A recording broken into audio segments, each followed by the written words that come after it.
21st century, human beings are masters of the planet. Behind us lie 10,000 years of civilization, bending nature to our will.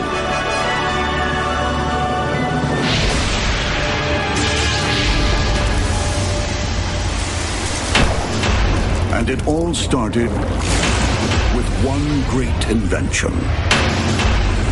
Not the wheel, not the car, not the plane. The greatest invention of all was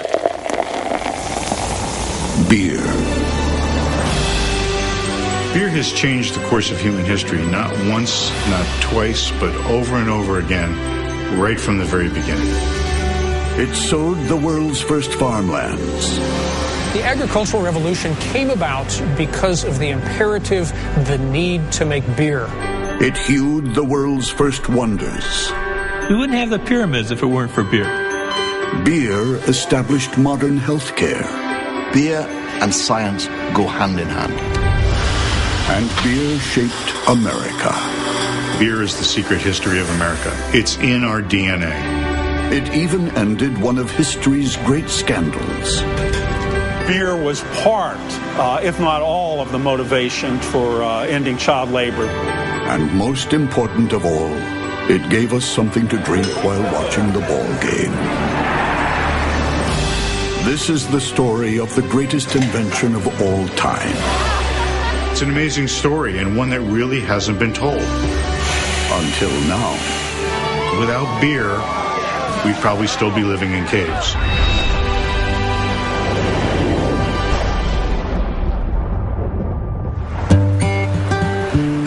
Human beings like us have been around for about 100,000 years.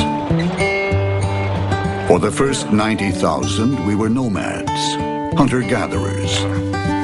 All we had to worry about was food. The life of the hunter-gatherer is probably not as hard as some people would think.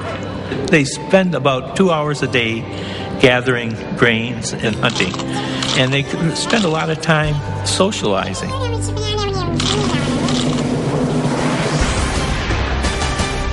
Then, in 9000 BC, something happened that changed the world forever. In the Middle East, hunter-gatherers stopped wandering and started farming. They swapped caves for houses and created the first civilization, Mesopotamia. It was the beginning of the world as we know it. Historians call it the agricultural revolution. But the question is, why did it happen? We asked at the local pub. Women. Pumpkins. Potatoes. He just got tired of moving rocks. I have no idea. I don't know. In fact, the agricultural revolution was started by barley. For years, experts assumed it was to make bread. But now there's a new theory that has shaken the world of science.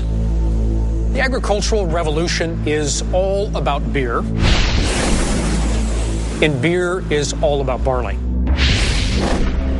For food scientist Dr. Patrick Hayes, it's an open and shut case. There's no doubt that barley was domesticated to make beer.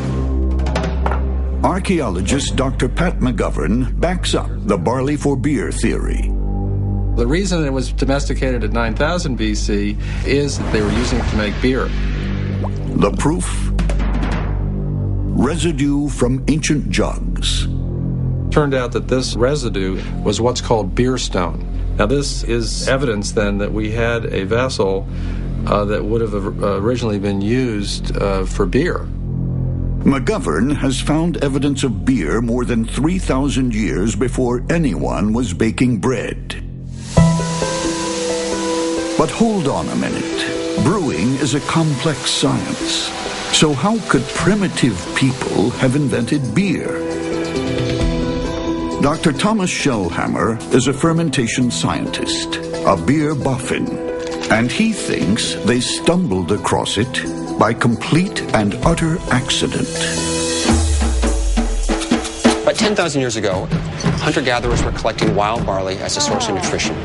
During one of these collections, they were taking barley and placing it into some sort of collection device. This group then go on a hunt. While they're away, a natural miracle occurs. First, we get some rains, and these rains moisten that barley, and that barley begins to grow. As it grows, it produces sugars. Now it needs more water. Luckily, it rains again. And at this point, we have a substantial amount of rain, enough rain that this vessel becomes basically full with liquid. Now the real magic happens. Wild yeast converts the barley sugars into CO2 and alcohol. A few days later, the hunters return. And they look inside this vessel and they see a bubbly mixture. And someone takes the chance to actually taste it. And taking a taste, they think, wow, this is something that's very, very different. This is the very first accidental beer, and from this point on, things will never be the same. Humans hadn't touched a drink in 3 million years of evolution. Suddenly, life looked a lot more interesting. They said, this stuff is good. How can we make more of that?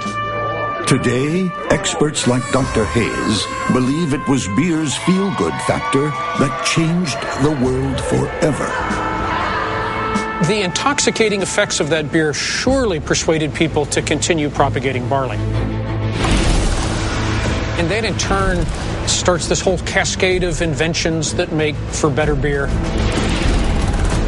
The thirst for more beer and more barley to make it with created an explosion of new technologies in a domino effect. You're going to get tired of going out with a stick and trying to poke a hole into hard ground. And so what does that lead to? Well, that's going to lead to the plow. Once you start opening up ground, some of that ground is not going to be suitable for agriculture unless you irrigate it. A host of inventions we still rely on today came about thanks to a taste for beer. Once you start raising all of this food, you don't want to go dragging it around behind you. So what do you have? You have wheeled carts to transport the stuff. More beer plus more barley equals more farms and the invention of math. It was beer that made them go in and study how to divide borders between their fields, and which led to mathematics. And so we can even say that math and measurement came about because of beer. After land surveys came bookkeeping and beer's greatest early invention: writing. Beer invented writing? The written language? No way, that's impossible. Impossible, but true. Dr. Stephen Tinney is an expert in ancient texts. The reason for inventing writing was the need to record the production and distribution of commodities like beer. The beer trade created record keeping. Symbols on clay tablets that evolved into writing. In the first ever written language, called cuneiform, this is the word for beer. And it's everywhere in the ancient dictionary called the word lists. One of the most important word lists has over 160 different words relating to beer. That's more than the Eskimos have for snow.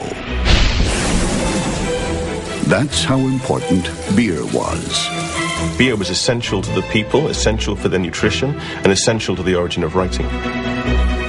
So beer ended hunter-gathering, started agriculture, invented the plow and the wheel, and gave us math and writing. By 3000 BC, civilization was in full flow. All thanks to beer. But it was only just getting started. Coming up, how beer built the pyramids. It's just mind-boggling.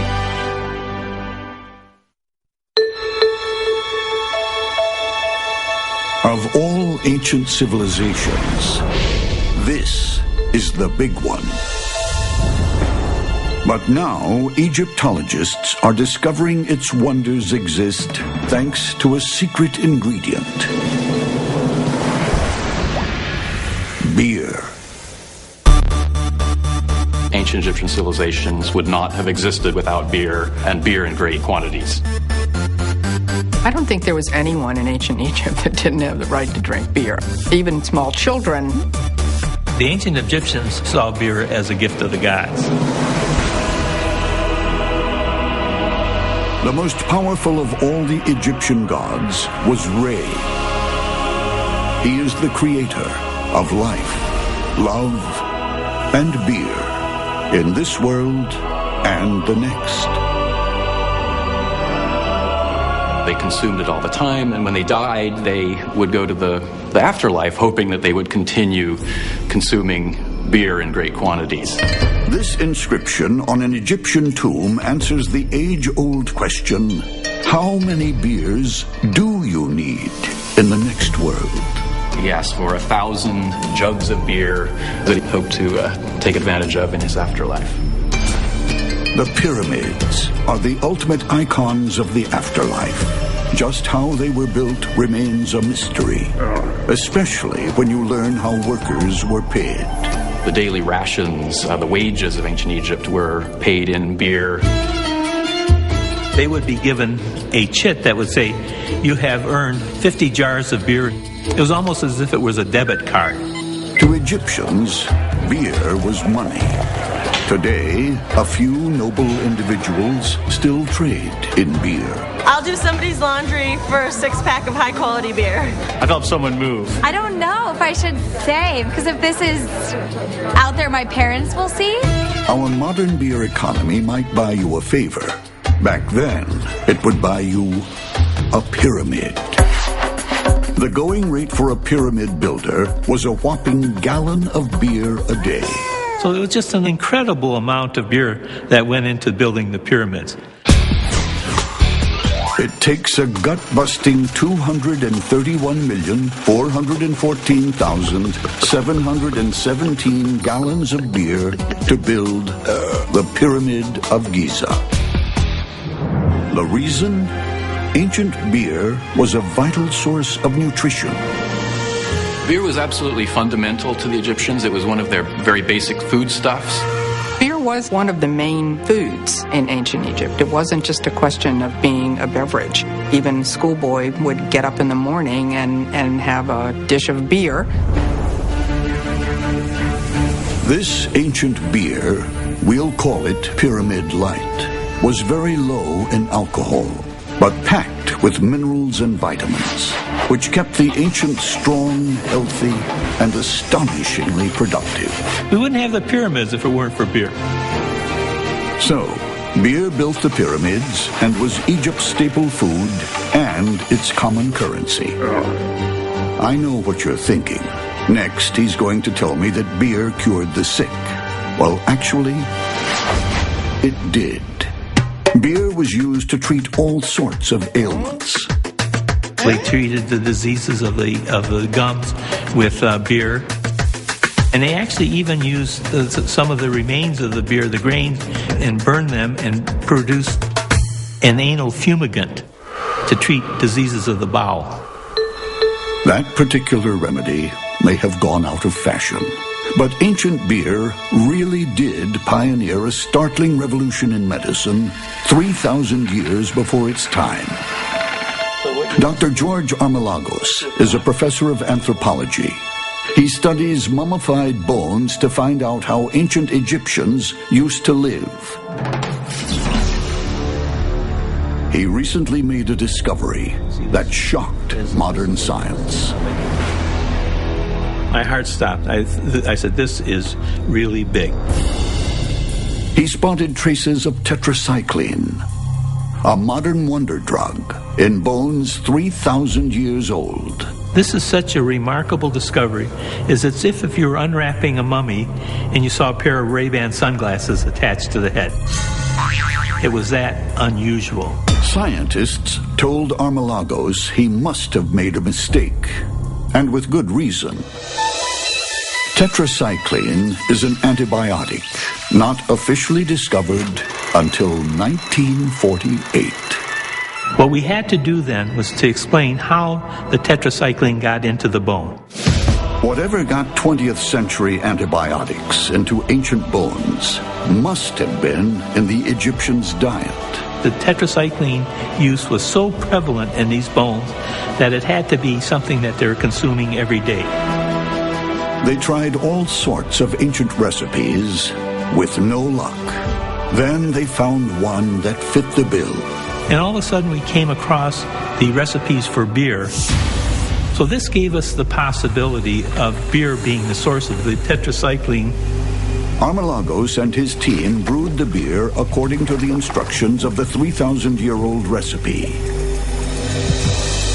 Incredibly, when they tested it, it was full of the modern antibiotic. And it's a definitive answer that this is tetracycline, and that they were getting the tetracycline from beer. With the discovery, Armalagos was vindicated, and the world of science was forced to accept the fact that ancient beer beat modern medicine by 3,000 years. It's just mind-boggling. Officially, it was this grumpy-looking man, Alexander Fleming, who discovered antibiotics in 1928, winning the Nobel Prize. But now it's time the real winner gets its share of the glory. Step forward, beer.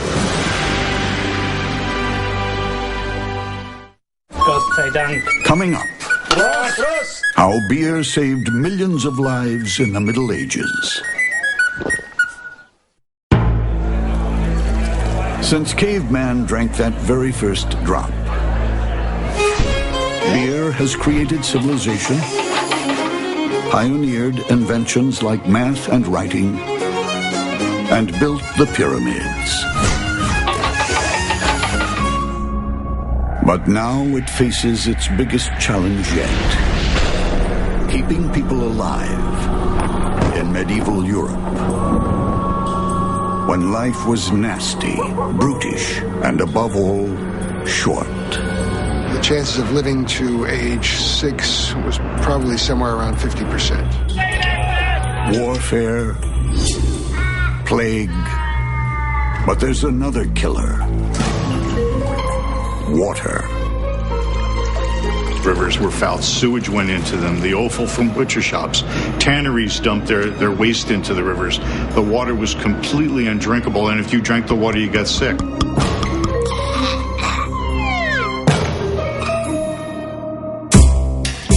Dr. Charlie Bamforth is professor of brewing science at the University of California, Davis.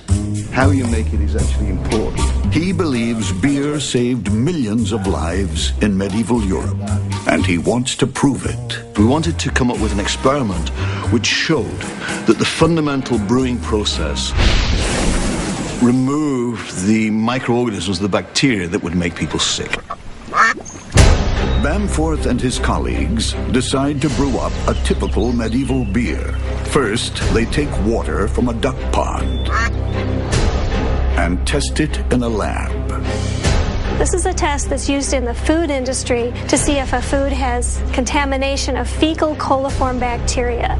Fecal sounds ominous. These are the bacteria like E. coli that cause really serious illness. The pond water was just loaded with this type of bacteria.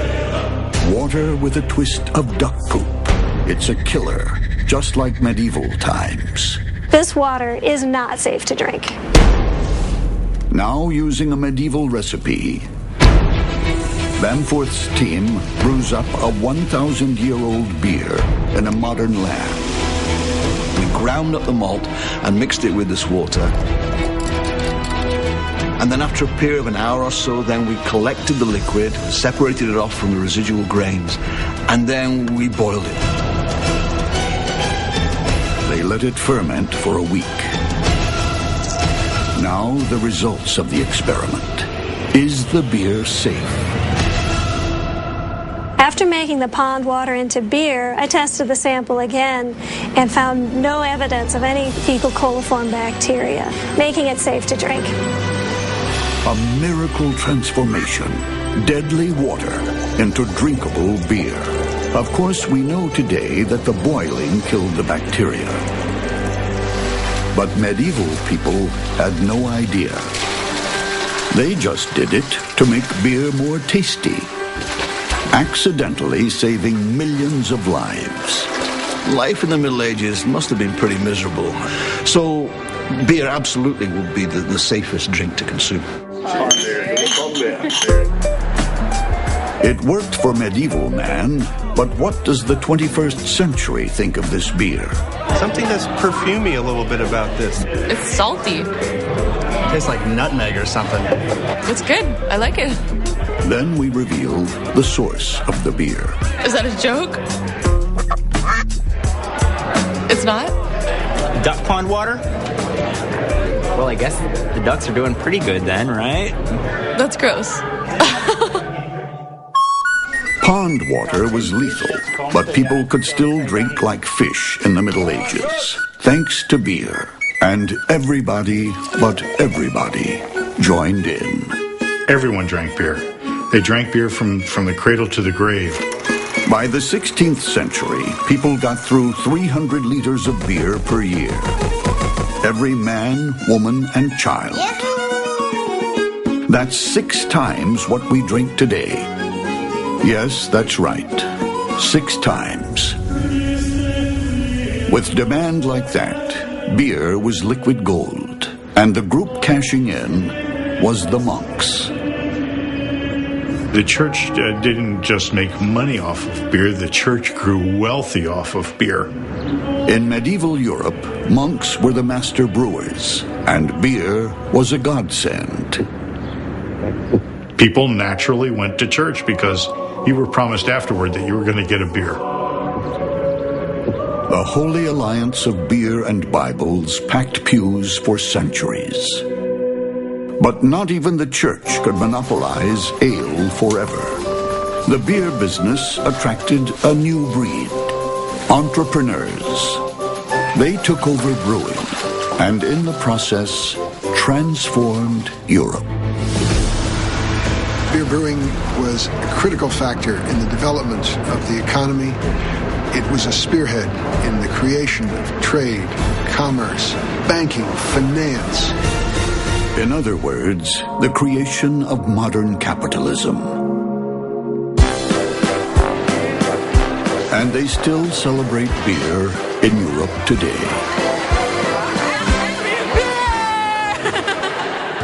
Coming up, how beer crosses the ocean and helps establish America.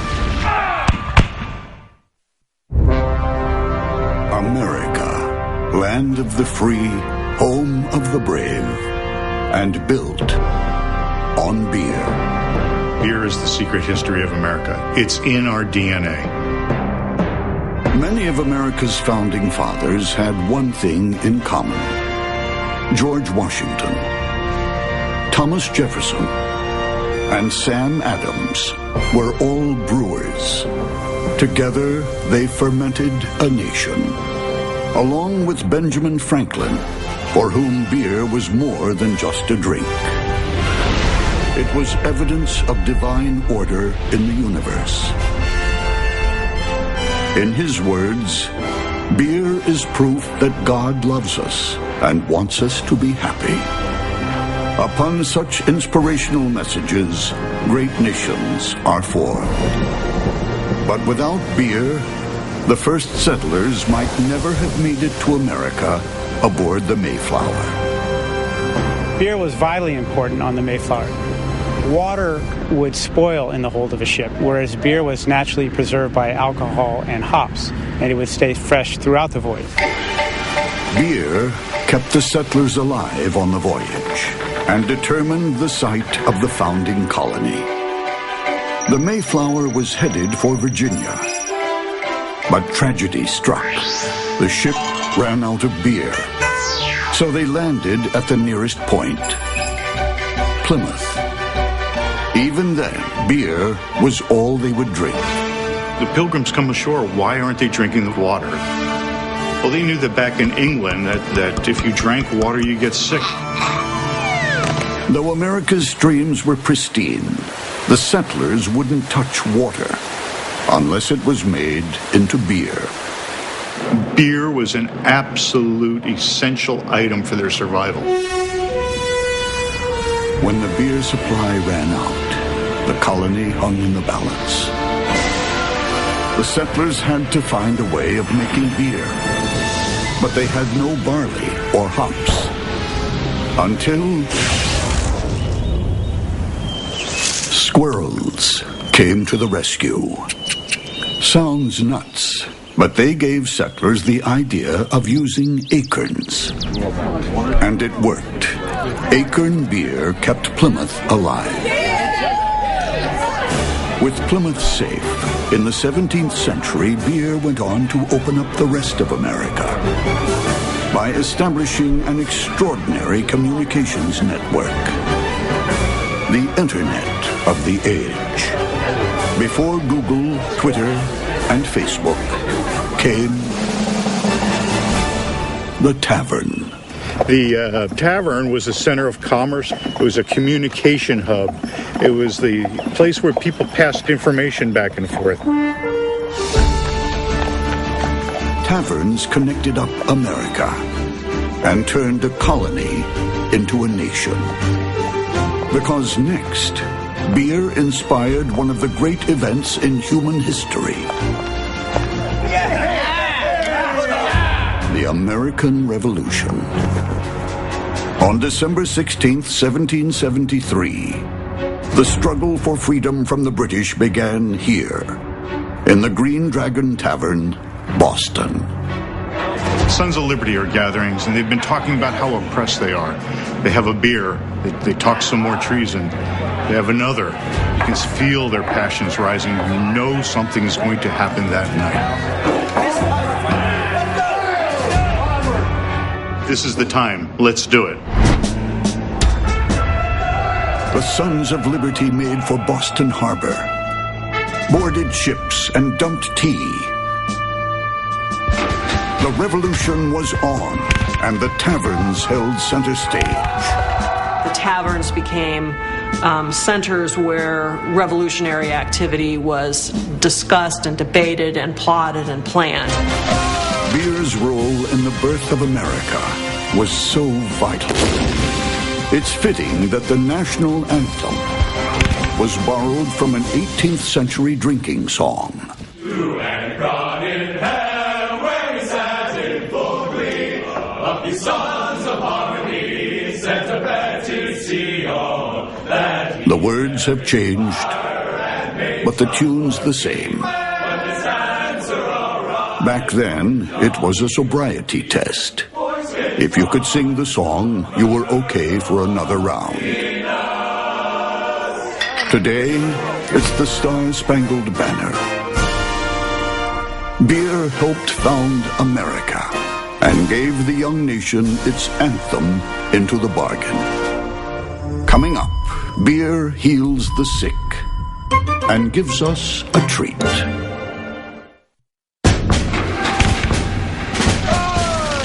With the War of Independence won, beer was free to take on its greatest challenge of all: disease. Humanity's oldest foe. In the 19th century, medicine was mired in the Dark Ages. Until beer rode to the rescue. Beer and science go hand in hand. Beer led medical science to a discovery so important that it established how we think about disease to this very day. So much of the fundamental science that we do today, as it applies to health, disease and so on, came out of the brewing industry. Beer was the basis of modern medicine. It all started in the 1850s with scientist Louis Pasteur.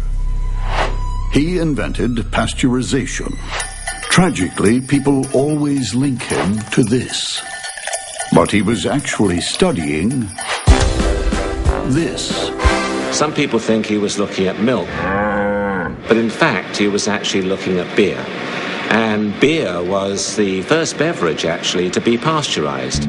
Pasteur started by trying to answer a vexing question. Why does beer sometimes spoil? Then he made a startling discovery. Beer is alive. Along with large round yeast cells, he spotted something smaller and more sinister. He would have seen smaller bacteria cells. He concluded that the bacteria were causing the spoilage. Pasteur had discovered bacteria, a previously unknown microscopic life form. It was the reason beer was turning bad. But the discovery had massive implications for all humanity. Because next, he asked himself a simple but brilliant question. If bacteria can make beer sick, could they do the same thing to people? The answer is basically yes. And that is really the basis of germ theory. Germ theory sounds dull, but it's the cornerstone of modern medicine. Because before it, nobody had a clue that germs even existed. Before we had germ theory, people weren't sure what caused diseases. They thought it was caused by bad air coming off of the swamps or evil spirits. Swamps, evil spirits, try finding a pill for those. But Pasteur's revelation changed everything. For the first time, we realized that bacteria and germs caused sickness. And once you know the cause, you can look for a cure. Vaccines, which virtually wiped out killer diseases like smallpox and polio. Plus, doctors started washing their hands. Before the germ theory was understood, doctors, for example, might come straight from an autopsy to help a woman give birth. But after the discovery of this germ theory, just a simple recommendation, wash your hands before you help a woman give birth. The incidence of these infections went way down, saved millions of lives. So now you know. Wash your hands next time you deliver a baby. And give thanks to beer. That's absolutely awesome. You gotta love beer. Beer, thanks for everything. Cheers. Cheers.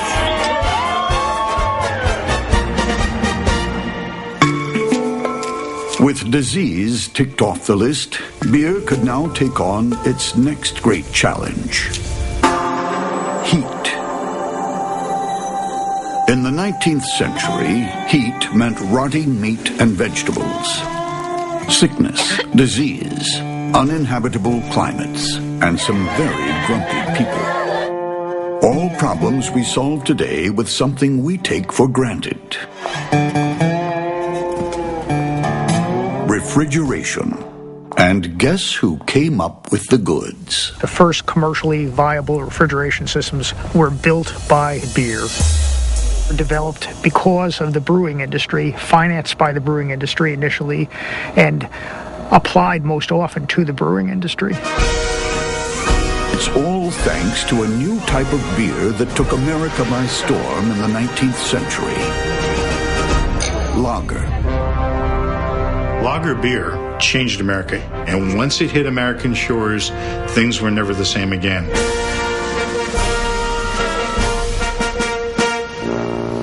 It arrived in the 1840s along with German immigrants like Friedrich Miller and Adolf Kurz. But unlike old-fashioned beers, lager beer had to be brewed cold. Typically, lagers need cold because we need to be able to undertake the fermentation slowly. That way we can control the beer flavor. 150 years ago, the only option was ice, carved from nature and shipped to the brewery. Far from ideal. Ice is very heavy, which meant it was expensive to transport and expensive to store, and of course, eventually it's going to melt. When spring came, the beer dried up until the following winter. Every summer, brewers dreamed about creating cold artificially. In the 19th century, science fiction. But beer has an eye for the future. Brewers were keenly interested in the work being done in artificial refrigeration. Many thought them mad, but they poured money into research. This was automatic cold, right? This is like mass-produced cold air. Certainly an improvement over ice. Now, you wouldn't want this in your kitchen, but it's the world's first commercial fridge. The cold ammonia machine, invented by Carl von Linde in 1881 for beer. For brewers, refrigeration was the goose that laid the golden egg. Once you have refrigeration, you can make this beer year-round. It made the beer industry millions, gave us a constant stream of cold lager, and changed the world forever. Refrigeration has solved one of the greatest problems afflicting mankind, the storage of food. The beer industry made it possible for us to do that for billions of people. There goes beer, saving lives again. Refrigeration means air conditioning, the manufacture and storage of medicines, even the ability to keep organs alive for transplants. And most importantly, for this little girl, ice cream. There's just so many different things that refrigeration does for us. We really would have a hard time existing without it nowadays. And just think of it, it's all due to beer. The quest for the perfect drop produced some of the greatest discoveries and inventions of the modern age. Coming up, beer invents modern industry and gets ready to blast off into space.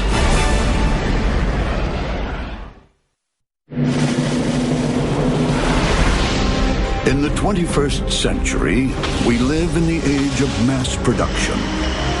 Our standard of living is higher than ever before. All thanks to that great American icon, the factory. The factory became the symbol of everything that was glorious about America. It exemplified the American ability to look off into a future of infinite possibility. Most people think the factory was invented by Henry Ford and the motor car. But they're wrong. It wasn't the car that put America on the road to economic power. It was beer. I see some coming out. Dr. Quentin Scravage is a professor of American industrial history. Come on out. Set it right here. Beer production revolutionized American industry. It really automated the production line at least 10 years before Henry Ford. This is the machine that changed the world. Invented by Michael Owens in 1904. And it didn't make cars. It made beer bottles. When you look at the Michael Owens automated machine, there's no question you have to say that it all started with beer. The first product he made on the machine was a beer bottle. A little-known fact with massive ramifications. Owens' bottle-making machine was the most significant machine invention in the 19th century. There's no question about it. In the first place, it spelled the end of child labor. Because it automated the glass industry, which was the main abuser of child labor in the United States at the time. His machine virtually wiped out child labor in a matter of 6 to 10 years. Not only that, it completely transformed the economic landscape forever. Beer automated America. 10 years before the first car rolled off a production line in 1914, companies like Miller and Coors had blazed the trail of automation. It changed the world, not only our country. It all started with beer. Beer's forward march continues to this day. Americans now brew 6.2 billion gallons of beer every year and drink on average over 20 gallons of it each. Today, beer truly is the #1 adult beverage on the planet. Tomorrow, it could well be #1 in space. I just think to myself, how cool would it be sitting up in a space bar, floating around in zero G, looking down at the Earth and having a beer. Just, there'd be nothing better. With space tourism coming, Australian brewer Jaron Mitchell wants his beer to be first into orbit. But space beer must be flat, because a burp in zero G would be seriously bad news. Now, on Earth, the water molecules and the gas molecules separate, just due to gravity, etc. In space, they won't. So by burping in space, you'll have liquid and gas simultaneously coming up, a wet burp. If you're in space and there was 50 people in a space bar in zero G floating around and everybody was wet burping, it'd be a mess. One hell of a party. T-minus 10, 9. The prototype space beer is uncarbonated, burp-proof, and ready for its first launch. 1, ignition. And given beer's history, it's fitting that it should be with us at the final frontier.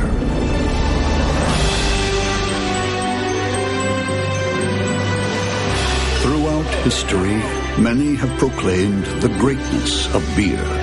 Now we know just how great it truly is. So great that we could even use it as the official yardstick for human history. Commonly, history is divided into two parts, BC and AD, and we think of it on that timeline. But we could also think of it as BB and AB, before beer and after beer. Before beer, wild nomads roaming around, hunting, gathering. After beer, people are settling in one spots, we're building towns, we're farming, we're developing towns, developing commerce, beer driving, the building of cities, and the establishment of science. Perhaps that's a better timeline for us to use. For 10,000 years, beer has been the fuel in the engine of history. It's given us our greatest wonders and our most brilliant discoveries, not to mention one heck of a ride. Let's face it, beer hasn't just changed the world. It saved it. Cheers.